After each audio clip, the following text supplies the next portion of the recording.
what is so exciting is when you're in that entrepreneurial journey and there is a big problem to be solved and you have the opportunity to make people's lives a lot better by doing it. How can you say no to that? I'm Jonathan Gandalf, and welcome to the Content Cocktail Hour, powered by The Juice. Our mission is to squeeze out the deepest secrets of B2B marketing professionals to help you push your brand to the forefront of the industry. Let's raise the glass. Welcome back, everybody, to the Content Cocktail Hour. I am thrilled to be joined by Dr. Amy Cook today, co-founder and CMO at Fullcast. This is going to be an exciting conversation. I love getting the kind of C-suite perspective on everything content, everything marketing and happening in B2B SaaS. So, Amy, thank you so much for joining us today. Thank you so much, Jonathan. I feel really lucky to be able to just have a conversation about cocktails and marketing and everything related to sales planning. We'll see how the conversation balances out between cocktails and content and marketing. Sometimes that balance gets out of whack, but we'll see how we do today. Amy, I know you've got a pretty interesting background. Before I maybe ramble a little bit about it or ask you some questions about it, I'd love to hear in your own words kind of a little bit about your journey to Fullcast and a little bit about Fullcast as well. So I started off my career as a writer. And what's very interesting about that was I was not expecting to get into marketing. I got a master's degree in English, a PhD in communication. I was expecting to go into academics. And then I started working on a couple of marketing projects and I just found my mission and my purpose. And I absolutely love it. So I grew up as part of an entertainment family, had a lot of experience with PR. And so I started an agency about 15 years ago called Stage Marketing. And that kind of went into the background. And Ryan Westwood, who was at the time at Simplus, asked me to come in-house and be his CMO. And so it was such an amazing opportunity to really learn about the Salesforce platform, to learn about sales, how a fast-growing startup works. So I left my agency and joined him, and we had fabulous success from 2017 to 2020 when it was acquired by Infosys. Then in between working with Ryan again, he's now the CEO of Fullcast. It is an absolute pleasure to be able to get the gang back together and start over. And in between that, I was the CMO of a digital AI research pathology company called Pathology Watch. And so I became exposed to an industry-based AI research and EMR platform for healthcare. And it was really a lot of fun. So I also had one other in between called Onboard, where I was the CMO from Series A through their acquisition. And so it's been a really, really fun ride the past few years, being able to go from startup and grow it quickly. I have a lot of questions. I'm excited to dig into some of that. The company I was at prior to The Juice was also in the healthcare space, and that's a complicated, complex space to be in. A lot of different mixed incentives and motives and everything. So I always think like people who have figured that out can figure a lot out. And then I love the background as a writer. We find a lot of the really good marketers we talk to, they have a background in journalism or writing. I was just talking to a marketer yesterday I have a ton of respect for. She actually taught English prior to getting into marketing. Okay. I think like there's something to like storytelling, crafting that story. I think knowing really good questions to ask, all leading to really powerful marketing. Yeah. So there's a really interesting book called Building a Story Brand by Donald Miller. Have you heard of that? Yes. So that book, he will take Fortune 500 companies all the way through this journey, like it's based in rhetorical principles. And so as I was reading that book, I had a client who said, "Hey, we're going to follow this. I really want you to read this." And it was Aristotle 101. It was what I got my degree in. And so it was really a lot of fun. You can keep recording this if you want to or not, but my dog is begging for treats right now. So I'm going to say, in order for him to be quiet, we're going to get treats. Sorry. What is your dog's name? His name's Rocky. Rocky. We'll have to say this is the Content Cocktail Hour with Amy Cook and Rocky. Content Cocktail with Amy Cook and Rocky. And, while I'm at it, I might as well tell you what I enjoy drinking. My choice is Diet Mountain Dew. So I will drink that all day long, every day. I feel like it's like turning on my brain. I am that way with Diet Dr. Pepper. That is mine and my wife's. We probably to have way too much of that in the house at all times. I'm Yeah. actually trying to wean off of it with diet ginger ale right now. We'll see how that I goes. have that Canada Dry. I like it, but it's not as good as the hard stuff. Yeah, the hard stuff. Listen to us. Yeah. The full diesel. I love it. That's right. So anyway. Cool. Well, I was gonna say you answered our first question, which is what we always ask our guests, which is what do you enjoy drinking? Typically, we end our conversations with what is one unpopular opinion you have as it pertains to marketing or the B2B world. But you actually told me before we hit record, you have an answer queued up for this that could lead into the rest of our conversation. So speaking of cocktails and mixology, we're going to mix it up here, and I'm going to let you lead the way with your unpopular opinion. All right. I had a CEO that I was working with, Pathology Watch. Dan, I'm talking to you. He said one day, Amy, your job is going to be gone in 4 years with AI. And I said, Dan, it is not. And we had a fun joke about it. However, there is a lot of people think that content will be replaced by AI and, large language learning modules. Yeah. And I believe that is absolutely false. However, I use AI all the time in my content. Mm-hmm. And so I think personally, my unpopular opinion among some circles is that AI will never replace good content, that you will never get the human out of it, and that people are already starting to identify. I mean, you can always identify the AI content just with different free things that you can load up. But even to the naked eye, people are understanding what is AI. When people will read through like an email series that you've generated from AI, if you leave things in that are trite or that are overused, it's very easily identified as AI, and it is not persuasive. So that's my unpopular opinion. I'm going to double down on it. So the perspective I've shared as it pertains to AI and content is I think when generative AI first kind of came on the scenes, I think it was late 2022 when it kind of became widely available. I think there was a lot of that fear of like, oh, this is going to replace content marketers, content writers, copywriters, et cetera. I think pretty quickly we all learned to see those, we could spot those, with the naked eye, if you will, or with solutions. But I agree, like even LinkedIn comments, I think are especially bad right now. Like you can tell when somebody's using a tool and the AI's written LinkedIn comment. Yeah. But I actually think, so the way we use AI, and it sounds like maybe you as well, is I think it's more of an operational efficiency than it is a creative tool. I think it can help maybe start the creative process or infuse the creative process, but certainly not replacing it. And I think it might actually cause the gulf between really creative, powerful storytelling and kind of transactional content or copy that is AI or maybe written using a tool similar to that. I think it's going to actually cause that gulf to be wider. So I am in full agreement. I think you're right. It's both kind of an unpopular opinion right now, but I am in full agreement there.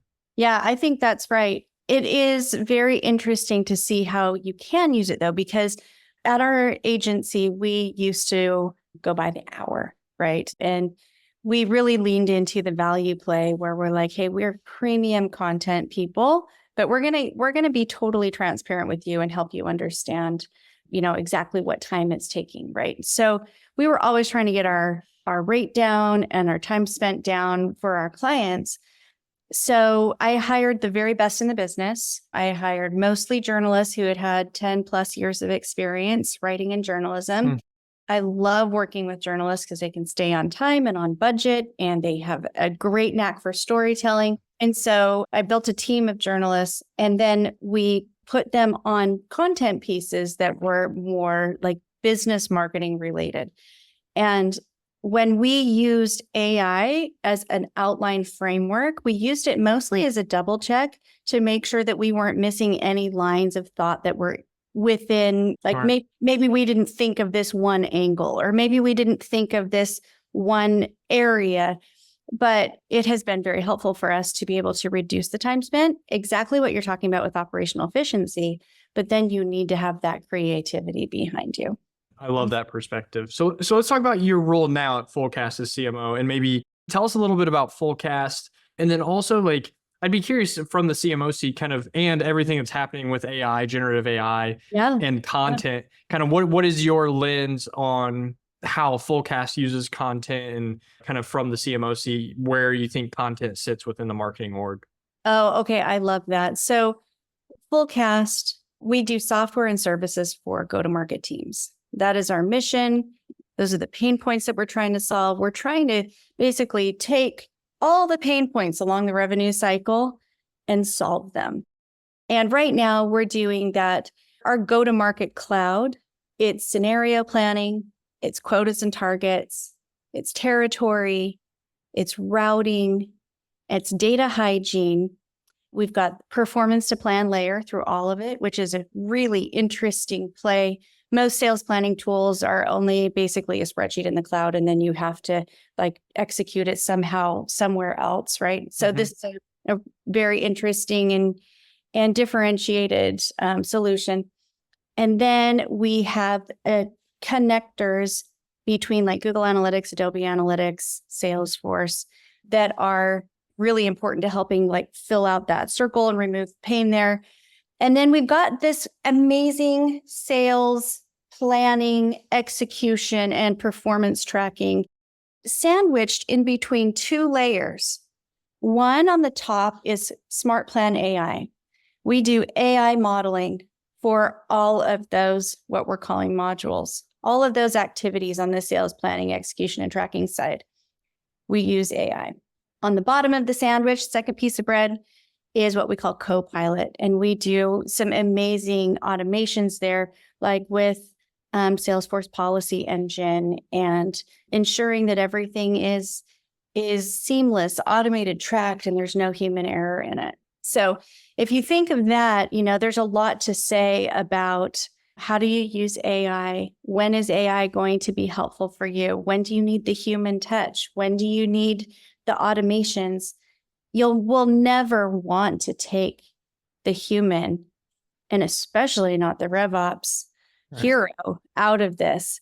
But if we can enable with AI and help in ways that can speed them up with operational efficiency, that's how we want to do it. That's awesome. And in an era when, I almost want to roll my eyes when I say this, but do more with less. I feel like one of the places to start is your RevOps or marketing ops or sales ops.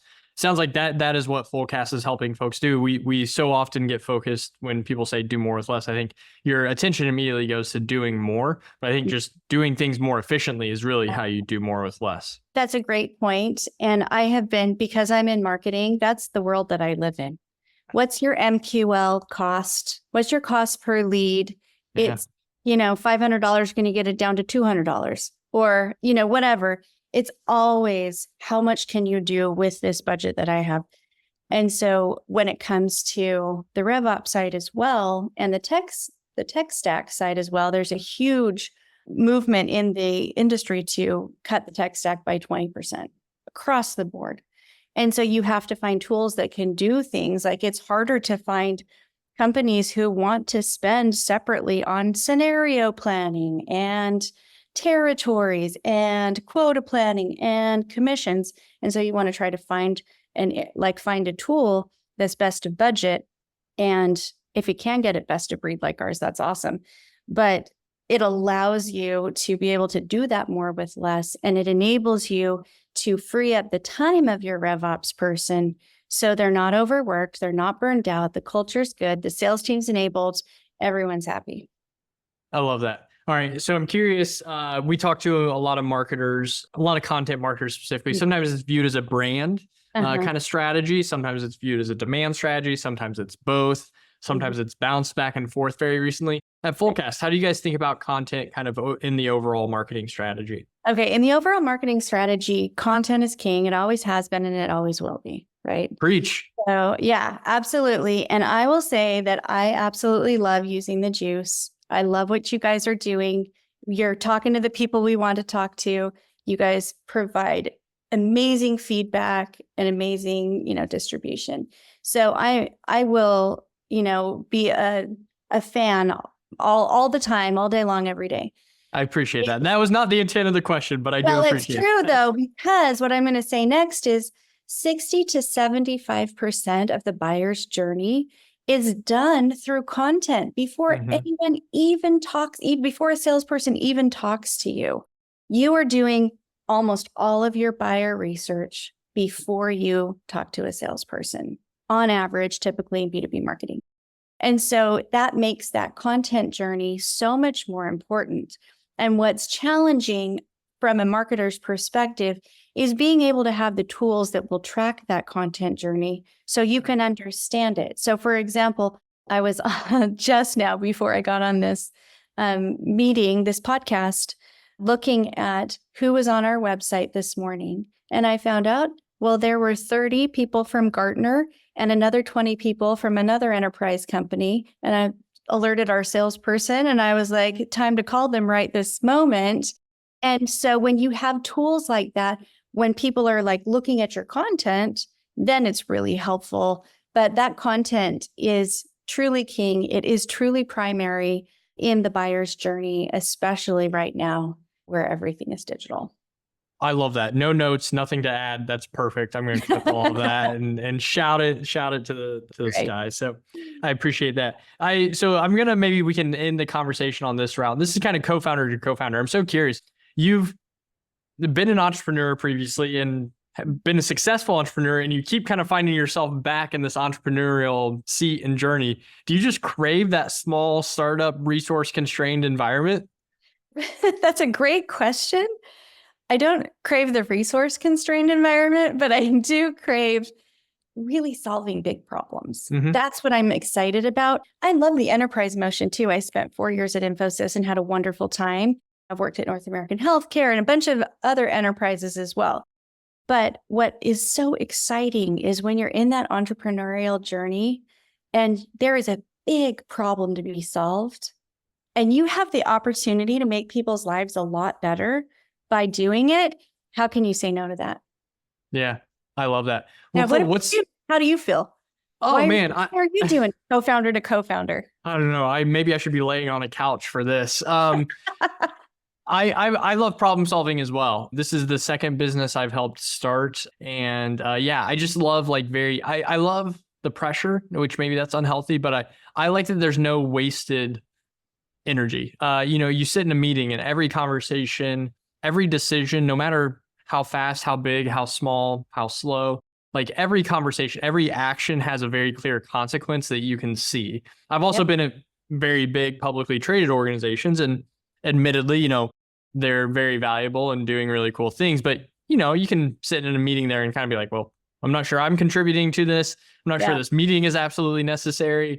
A lot of things kind of die on the vine, and you don't feel that impact of your inputs, right? And so I love this environment where it's like every action kind of has a very clear consequence. Hopefully most of the time good, but sometimes bad, but you learn from that faster that way as well. And that's what I really love about this stage. I love that too. You make a real difference.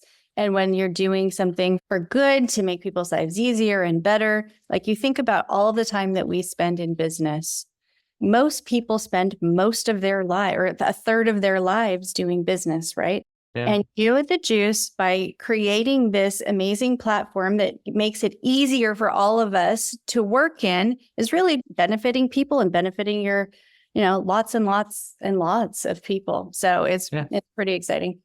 That's cool. All right. I always enjoy asking, since we led the conversation with what's typically my last question, this will be my last question. I always love having CMOs on the podcast because I always think you're more forward looking than maybe somebody who's in the weeds tactically day to day. So we've entered kind of H2 of 2024 or getting ready to, depending on your fiscal year. What's top of mind for you as you head into the back half of 24 and into 2025? What's top of mind for a CMO? The one thing that I would say to fellow CMOs would be make sure that you are so closely tied to revenue. Make sure that you know those sales numbers cold. You know exactly how they came in. You know exactly how to spend your money. You know exactly what's working and what's not. And the closer that you can get to revenue, the better off you're going to be, and the more marketing is going to work in tandem. I just had a meeting with a client where we were showing them all of the amazing MQLs that we were building, and then all of the sales pipeline by source. And only through that data were we able to show a humongous gap in the BDR section where it wasn't advancing from MQL to pipeline because no one was doing it, right? And so when you're able to take that kind of data and show them from a metrics driven perspective why your decisions that you want to make matter. The hardest thing for me to learn in business was coming as a woman and as a creative person, learning how to think in numbers was really challenging for me. And so I got Salesforce certified. I did a business analyst training in Stanford. I did everything I could to learn how to think in numbers so I could communicate with the C-suite, other people in the C-suite, as well as I possibly could.